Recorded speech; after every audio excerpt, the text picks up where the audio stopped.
तो आज का टॉपिक क्या है? Balance force. ये हमारा क्लास 9th का कौन सा चैप्टर है? Second chapter. क्या नाम है इसका? Force and law of motion. क्या है? बैलेंस फोर्स पढ़ना है। Balanced force, BALANCED, balanced force. एक एग्जाम्पल लेके समझते हैं पहले बैलेंस फोर्स क्या होता है। एक हमारे पास ऑब्जेक्ट है। क्या है आपका? ऑब्जेक्ट, ठीक है। और ये जो हमारा ऑब्जेक्ट है, हम क्या करें, इसको एक वाल के सहारे एक हुक से क्या करें, टाई कर दे, बांध दे, है ना। और यहाँ टुवर्ड्स राइट साइड एक बार 10 न्यूटन का फोर्स अप्लाई करें, दूसरे टाइम क्या, 2 न्यूटन का फोर्स। इसको खींचना शुरू करें, इधर इसको खींचना शुरू करें, तो ये टोटल क्या हो जाएगा? 60 टन। क्या हो जाएगा? 60। तो जब हम इसको इधर से खींच रहे हैं टुवर्ड्स राइट साइड, तो ये क्या होगा, और यहाँ से अपने प्लेस को चेंज नहीं कर रहा है, अपने प्लेस को चेंज नहीं कर रहा है। जब ये अपने प्लेस को चेंज नहीं कर रहा है, तो हमारा जो RF होगा, RF वो क्या होगा? 0। मतलब रिजल्टेंट फोर्स क्या होगा? 0। और जब RF 0 होता है तो क्या बोलते हैं? बैलेंस फोर्स हमारा क्या है, इस पर अप्लाई हुआ है। तो यहाँ तो हमको पता है कि यहाँ कितने का फोर्स अप्लाई कर रहे हैं, लेकिन हमको इधर से ये आइडिया लगा कि जब ये अपने स्पेस को, अपने प्लेस को चेंज नहीं कर रहा है, इसका मतलब ये हुआ, ये भी कितने का फोर्स अप्लाई कर रहा है?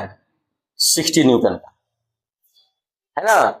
तो ये इधर खींच रहा है, और क्या खींच रहा है? इधर। तो हम कह सकते हैं यहाँ इस पॉइंट पर न्यूटन का थर्ड यहाँ वर्क कर रहा है कि नहीं।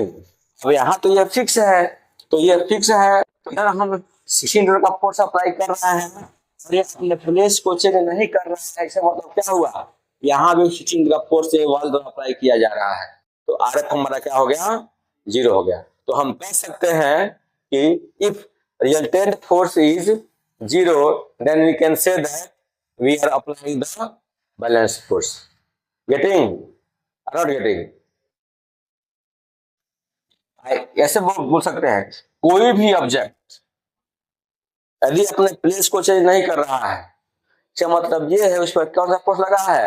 बैलेंस फोर्स लगा है। हम यहाँ खड़े हैं, हमारा प्लेस चेंज नहीं हो रहा है, इसका मतलब क्या हुआ? हमारे पर बैलेंस फोर्स है, तभी हम यहाँ स्थिर है।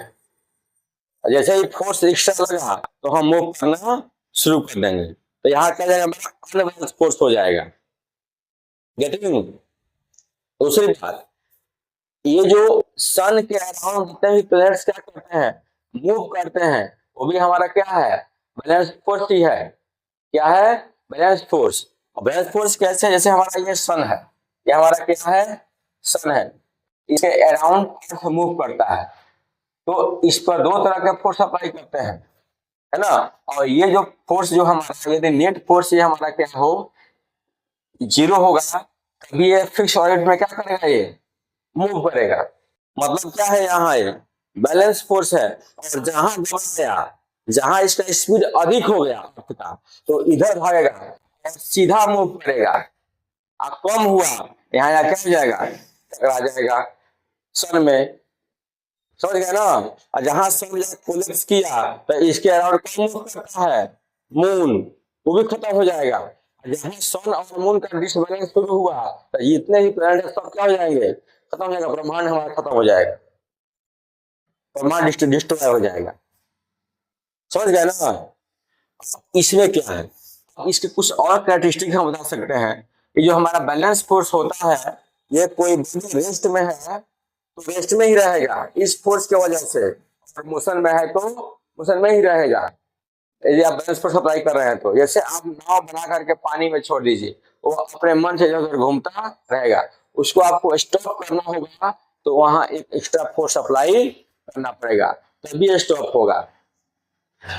समझ गए? ये हमारा क्या होता है? बैलेंस फोर्स होता है।